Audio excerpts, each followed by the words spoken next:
ఆడవాళ్ళు ఉన్నారు, పైగా పెళ్లిడికి వచ్చిన పిల్లలున్నారు. ఈ రౌడీ విధంగా ఊళ్ళోనే ఉండనిస్తే మనం ఎలా ప్రశాంతంగా బతకగలం? వాళ్ళు నీకన్నా మంచోళ్ళయ్యా. వాళ్ళు ప్రాణాలకు తెగించి మనల్ని కాపాడడానికి వస్తే అంతలోనే అది చేస్తారు ఇది చేస్తారంటే ఏంటయ్యా అర్థం? ఇలాగే మునుపొకడొచ్చి మన పొలాలు రాసిమ్మన్నాడు. 4 ఏళ్లు కుక్కల్లా హీనంగా బతికాం. వీళ్ళని చూస్తే దున్నపోతుల్లా బలిసి వందల సంఖ్యలో ఉన్నారు. వాళ్ళని ఇక్కడ ఉండడానికి ఒప్పుకుంటే ఈ ఊరే నాశనం అయిపోతుంది. నాకెందుకో వాళ్ళు మన ఊళ్ళో ఉండడమే మంచిదనిపిస్తుంది. నీకే వంటరాడువి, ఇంట్లో ఆడాలుంటే తెలుసుద్ది సమస్య ఏంటనేది. తాత చెప్పిందే కరెక్ట్. వాళ్ళిప్పుడు మన ఊళ్ళో ఉండడం మనందరికీ మంచిది. ఊరుకోమ్మా, చివరికి ఆడవాళ్ళు కూడా పంచాయతీలో సలహాలు ఇచ్చేవాళ్లే. పెద్దయ్యా, జయేంద్ర ఇంకా చచ్చిపోలేదు. చావు దెబ్బ తిని వెళ్ళాడంతే.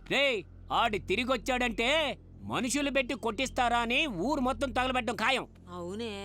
ఇలా చూడండి, ఇప్పుడు మన సమస్య వీళ్లు కాదు. సమస్య ఏంటంటే ఇంకో 6 నెలల్లో వ్యవసాయం చేసి మన పొలాల్ని కాపాడుకోవాలి. ఇది బీడు భూమి కాదు, వ్యవసాయ భూమి అని నిరూపించాలి. అందుకోసం వాళ్ళు మన ఊళ్ళోనే ఉండాలి. ఆ అమ్మాయి కరెక్ట్ పాయింటే మాట్లాడుతోంది. ఇది జరిగే పని కాదులే. పొలాల కోసం మానాన్ని తాగట్టు పెట్టాలా? చెప్పండి. ఊరుకోవయ్యా, మనకు వేరే దారి లేదు. మా అమ్మాయి చెప్పింది నిజమే. అవన్నీ అలా ఉంచండి. ఇంతకీ పొలం ఎవరిస్తారు? ఏం మాట్లాడరే? చెప్పండి, పొలం ఎవరెత్తారు?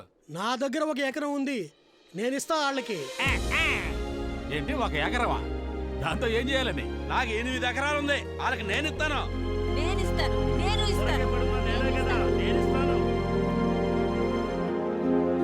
ఇలా చూడు సుల్తాన్, కత్తెత్తి రక్తం చిందించమంటావా? చిందిస్తాం. చెమట చిందించి వ్యవసాయం చేయటం మనకు సెట్టే అవదు.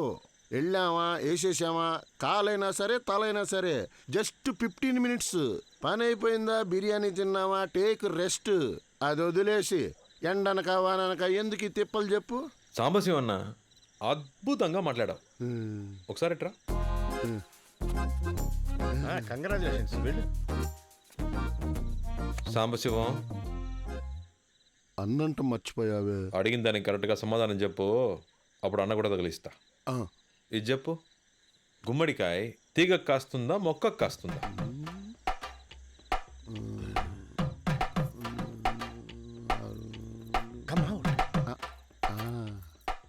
రెండిటికి కాయదు, చెట్టుకే కాస్తుంది. ఎలా చెప్పావు? సుల్తాన్, దొండకాయ, బెండకాయ, వంకాయ ఇవన్నీ చిన్నవి, తీగల మొక్కలు తట్టుకుంటాయి. కానీ గుమ్మడికాయ పెద్దది, తీగల మొక్కలు తట్టుకోలేవు, చెట్టుకే కాస్తుంది. బ్యూటిఫుల్. చెట్టుకి గుమ్మడికాయ. అవును సుల్తాన్, మన చిన్నప్పటి తెలియదు. అయితే రక్తం చిందిస్తారు గాని చెవట చిందించరు. తలలు తీసేయడం మీకు ఈజీ, వ్యవసాయం మీకు కష్టం. గుమ్మడికాయ దేనికి కాస్తుంది, ఎలా కాస్తుంది అది మాత్రం తెలియదు. ఇప్పుడు చెప్తున్నా, నేనే పని చెప్పినా చేస్తానని చెప్పారు కదా, ఇంకా మీ పని వ్యవసాయమే. లేదు మా వల్ల కాదు అనేవాళ్ళు మీలో మీకు అలవాటు ఉందిగా. ఓడిపోయిన వాడు గెలిచిన వాడి మాట వినాలని. రండి, వచ్చి నన్ను కొట్టి పడేయండి, ఆ తర్వాత మీ ఇష్టం. బాబు, వాళ్ళెలా మీతో గొడవ పడతా? తొందరపడ కాసి. రేపు పొద్దున 5కి షార్ప్గా అందరు రెడీగా ఉండాలి.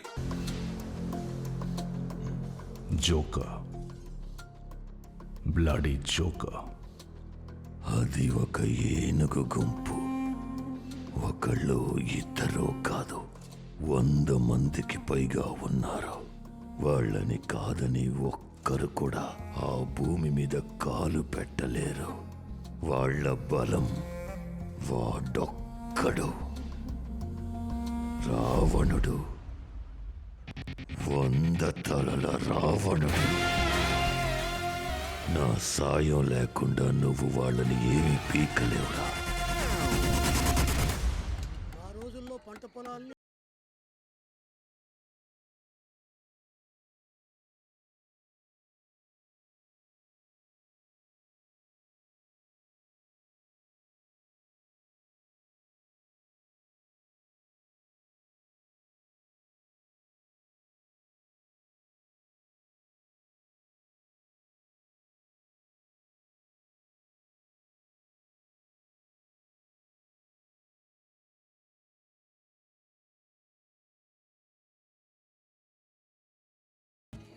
మాట్లాడుతున్నావుగా, మాట్లాడుచో. ఎందుకు రమ్మంతరు చూస్తారు? సుల్తాన్,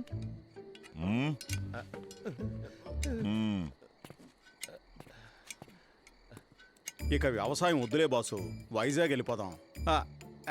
నేను కాదు, మనోళ్ళ మనసులో మాట. మనుషులనైతే వేసేయచ్చు కానీ పశువులు వేయగలమా? వైజాగ్లో అయితే షేర్ ఆటో నడుపుకొనైనా బతికేయచ్చు. ఇవన్నీ ఇక్కడికి రాకముందు ఆలోచించాలి. వచ్చి చేయాల్సిందంతా చేసాం. ఈ ఊరు సమస్య తీరే వరకు ఇక్కడే ఉండాలి. ఓ సంతేనా? ఒక్క గంట టైం ఇవ్వు సుల్తాన్. ఈ ఊరిని ఇబ్బంది పెట్టే నా కొడుకుల తలాలు నరికి నీ కాళ్ళ ముందు ఉంచుతాం. మేము వెళ్ళి మోటా ముళ్ళే సర్దేసుకొచ్చా. అట్ట చూడ మాకయ్యా.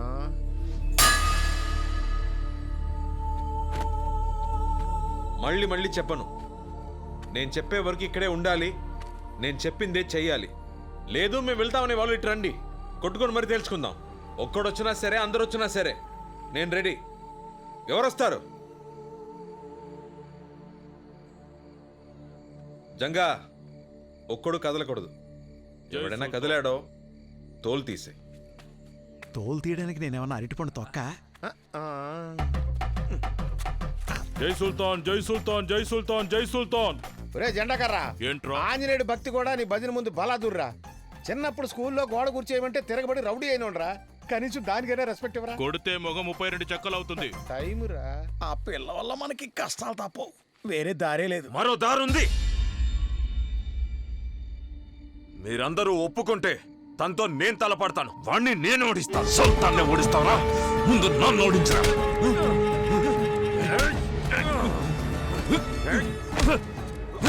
ఆపండ్రా, ఆపని చెప్తున్నాను కదా. ఎందుకు ఇలా గొడవ పడుతున్నారు?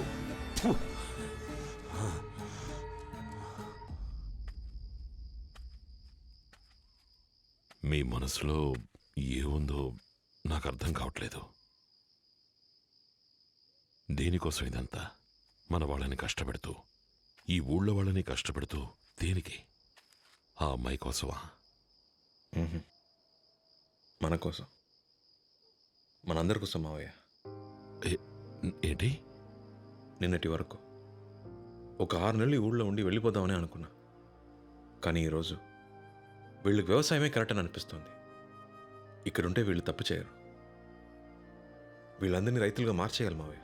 రైతులుగా మారుస్తావా? వీళ్ళనా? మూర్ఖులు బాబు. మీరు సముద్రానికి ఆనకట్ట కడుతున్నారు. అది జరగదు. వీళ్ళు మారరు. వదిలేయండి సుల్తాన్. జీవితంలో మంచి అంటే తెలియని వాడే మావయ్య. ఎలా పడితే అలా బతుకుతాడు.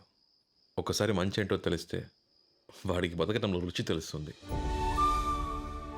నాకు మీరు 6 నెలలు టైం ఇవ్వండి. వీళ్ళు మారకపోతే నా మనసు మార్చుకుని మళ్ళీ బాంబేకి వెళ్ళిపోతాను. దానికి వీళ్ళు ఒప్పుకుంటారా? వాళ్ళకి ఇది తెలియక్కర్లేదు మావయ్య. నేను ఆ అమ్మాయి కోసమే ఇక్కడ ఉన్నట్టు అనుకోని. ప్రాబ్లం అది కాదు మావయ్య. మరి మనం ఈ ఊళ్ళో ఉండాలంటే కత్తి పట్టక తప్పదు. వీళ్ళని మార్చాలంటే వీళ్ళు ఇంకెప్పుడు కత్తి పట్టకూడదు. దీనికి పరిష్కారం ఏంటో నాకు తెలియట్లేదు.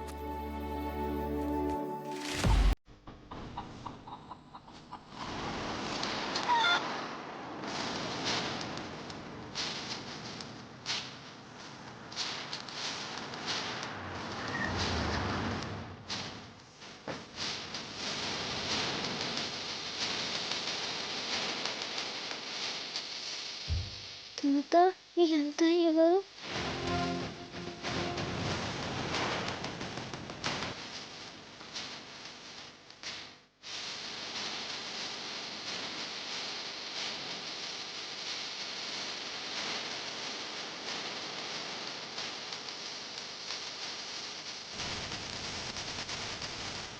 తాత సుల్తాన్ వచ్చాడు.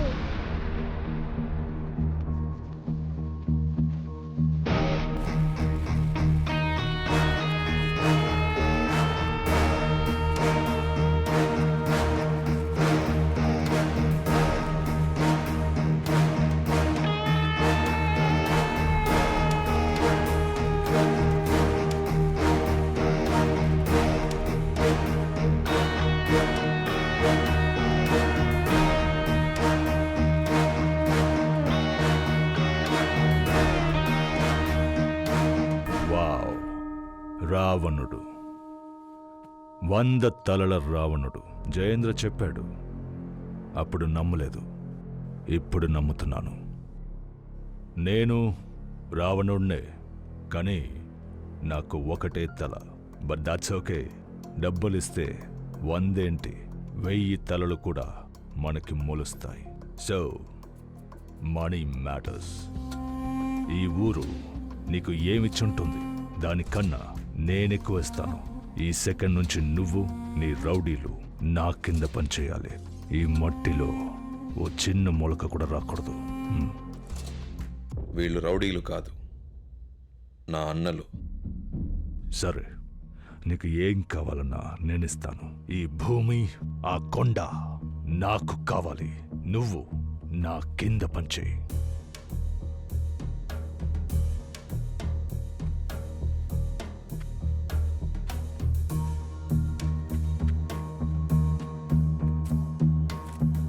ఈ భూమి కొండ కావాలంతేనా?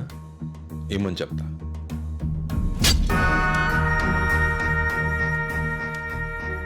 ఆరు అడుగులు సరిపోతుందా?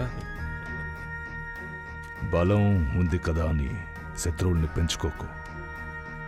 ఇక నీ అన్నల తలకాయలని అప్పుడప్పుడు లెక్క పెడుతూ ఉండు. నెక్స్ట్ టైం నేను ఇలా ఓపిగ్గా మాట్లాడు.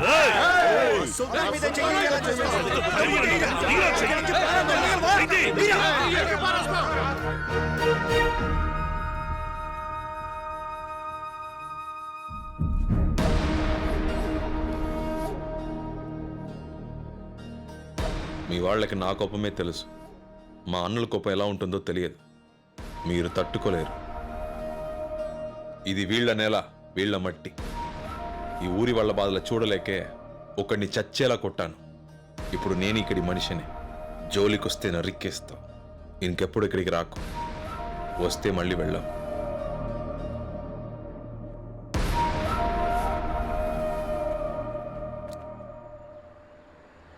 చాలా ఎక్కువ మాట్లాడాడు సార్. 100 మంది వాడు వెనకాలన్నారన్న ధైర్యంతో ముందు వాళ్ళని లేపేయాలి సార్. 100 మంది వాడి వెనకాల లేరు. 100 మంది ముందు వాడున్నాడు. పాముని చంపాలంటే తోక నరక్కూడదు, తల నరకాలి. వాడి తల నరకాలి.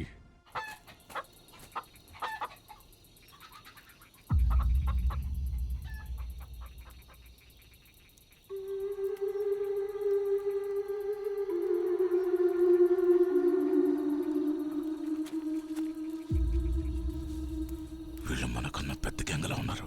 చాలా జాగ్రత్తగా ఉండాలి. మనం దొరికేమో అయిపోతాం.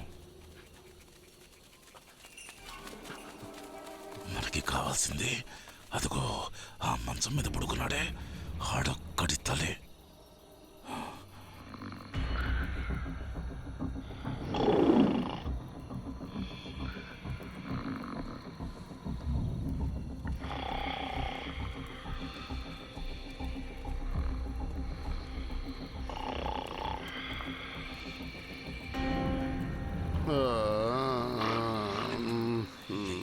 చూసుకుని పదరా.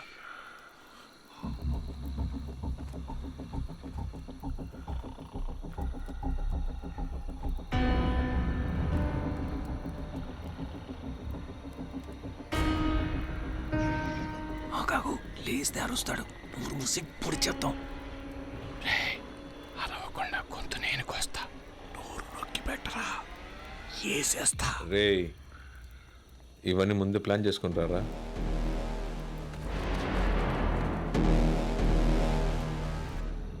కత్తి పట్టనికుండా 2 నెలలుగా కంట్రోల్లో పెట్టాను. వీళ్ళు లేచారు, చస్తారు.